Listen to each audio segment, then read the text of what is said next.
Rien ne nous garantissait qu'une adoption, ouverte, nous permettrait d'accueillir un bébé plus rapidement qu'une procédure classique ou internationale.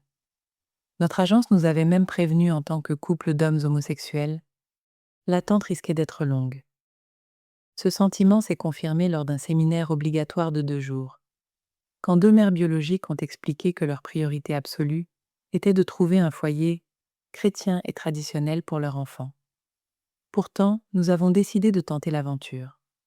Si nous devenions parents, nous voulions que les parents biologiques de notre enfant fassent partie de sa vie.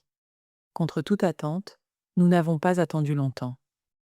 Quelques semaines après avoir finalisé notre dossier, l'agence nous a appelés. Une jeune sans-abri de 19 ans. Vivant dans la rue par choix et enceinte de 7 mois par accident, nous avait choisis parmi tous les candidats. Le jour de notre rencontre, l'agence nous a suggéré de déjeuner tous les 3. Enfin, tous les 4 si l'on compte Wish, son berger allemand, et même 5 en comptant l'enfant qu'elle portait. Nous débordions de questions émotionnelles, mais elle restait sur la défensive. Ne s'intéressant qu'aux faits, elle savait qui était le père, mais ignorait où il se trouvait, et elle ne pouvait pas élever un bébé seul à la rue. L'adoption était sa seule issue. Elle acceptait de suivre tout le protocole de l'agence. Séances de conseils hebdomadaires et rencontres avec nous, car elle aussi tenait à cette adoption ouverte. Nous étions à ses côtés quand DJ est né. 2 jours plus tard, nous étions dans sa chambre d'hôpital au moment de la séparation. Avant de pouvoir ramener DJ chez nous, nous avons dû, littéralement, le prendre des bras de sa mère, alors qu'elle sanglotait sur son lit. À 33 ans, je pensais savoir ce qu'était un cœur brisé. Je me trompais. Vous voulez savoir à quoi cela ressemble vraiment? À une adolescente en larmes qui confie son nourrisson de 2 jours à un couple, avec l'espoir qu'ils pourront faire ce qu'elle est incapable de faire. Si vous demandez à des parents adoptifs ce qu'ils désirent le plus, ils vous répondront un bébé en bonne santé. Mais beaucoup souhaitent secrètement autre chose que les parents biologiques disparaissent. Ils veulent éviter que la question des vrais parents ne se pose jamais. Le cauchemar de tout parent adoptif, c'est de voir la mère biologique débarquer sur le pas de la porte avec des avocats pour réclamer son enfant. C'est un sujet qui hante les forums et les séminaires. Mais il nous semblait que chaque enfant adopté finit par demander pourquoi il a été abandonné. Est-ce qu'il m'aimait? Pourquoi m'ont-ils jeté? Dans une adoption fermée, les parents n'ont pas de réponse. Nous les aurions. Comme beaucoup de jeunes marginaux, la mère de notre fils suit un circuit saisonnier. Portland ou Seattle en été, puis Denver, Chicago ou New York à l'automne, et enfin Phoenix ou Los Angeles pour l'hiver. Ensuite, elle remonte vers Portland en stop ou en sautant dans des trains de marchandises, et le cycle recommence. Les premières années, elle faisait en sorte de passer par Seattle en été pour nous voir. Le reste du temps, elle nous appelait. C'était court. Elle demandait des nouvelles. Nous en faisions autant, puis nous lui passions DJ. Elle n'était pas démonstrative. Il ne savait pas trop quoi dire. Mais pour lui, ces appels étaient essentiels. Puis, quand DJ a eu 3 ans, les appels sont devenus rares. Quand elle téléphonait, c'était souvent pour des nouvelles tragiques, un petit ami mort d'une intoxication alcoolique sur un trottoir de la Nouvelle-Orléans. Un autre retombé dans l'héroïne. Puis le silence s'est installé. Pendant 6 mois, nous avons craint le pire. J'ai appelé les hôpitaux, puis les morgues. Le 4e anniversaire de DJ est passé sans un mot. J'étais convaincue qu'elle était morte quelque part sur une voie ferrée. Un soir, peu après ses 4 ans, j'arrachais du papier peint dans une chambre. DJ regardait les bandes tomber. Soudain, il a dit « Aven a une maman.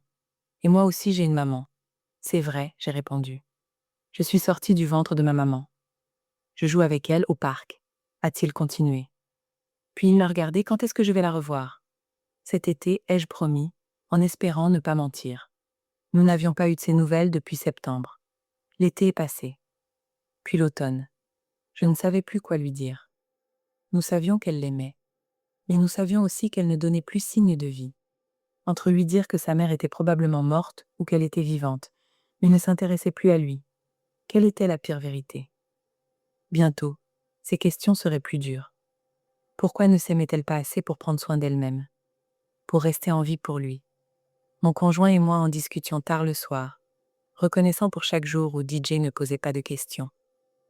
Mais nous savions que nous ne pourrions plus esquiver le sujet éternellement. À ce moment-là, nous avons admis que ces adoptions fermées que nous critiquions commençaient à sembler bien plus simples. Au lieu d'être un mystère lointain, sa mère était une source d'angoisse bien réelle. Et au lieu de gérer cette réalité à 18 ou 21 ans, DJ devait y faire face à seulement 5 ans. Lors de sa dernière visite, DJ avait demandé pourquoi sa mère sentait si mauvais. Pris de court, nous lui avions expliqué que, n'ayant pas de maison, elle ne pouvait pas se laver souvent. Nous avons réalisé notre erreur immédiatement pour un enfant. L'idée de ne pas avoir de foyer est terrifiante. Pendant des mois, il a insisté pour qu'elle vienne vivre avec nous. On a une machine à laver, elle peut dormir dans la chambre d'amis. Elle a fini par appeler, 14 mois plus tard. Elle n'était pas morte. Elle avait juste perdu la notion du temps et s'était retrouvée coincée par le froid. Quand elle a avoué qu'elle tombait malade quand elle ne buvait pas, j'ai suggéré doucement qu'il était temps de quitter la rue. Elle a levé les yeux au ciel, je pouvais l'entendre au téléphone. Elle nous avait choisis parce que nous n'avions pas l'air assez vieux pour être ses parents. Elle ne voulait pas que nous commencions à agir comme tels. DJ était fou de joie. Les 14 mois de silence étaient oubliés. Nous sommes allés la voir à Portland, elle s'est excusée et a promis de ne plus disparaître. 1 an plus tard, nouvel appel. Cette fois, elle était sobre, mais en prison pour agression. Sa seule constante dans la vie était son chien, Wish. Lors d'une dispute à la Nouvelle-Orléans, un homme s'était jeté sur elle et Wish l'avait mordue.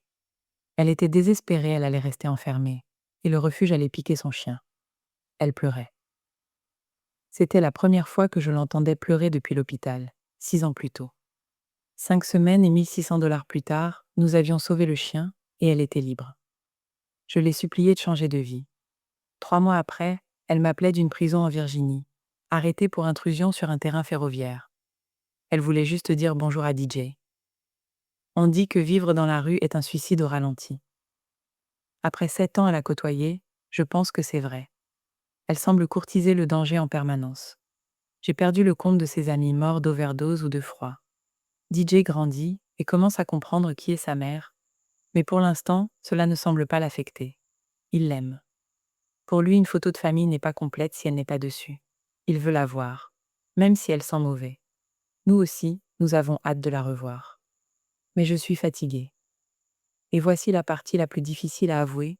Je commence à être anxieux que ce suicide au ralenti se termine, quelle qu'en soit la fin.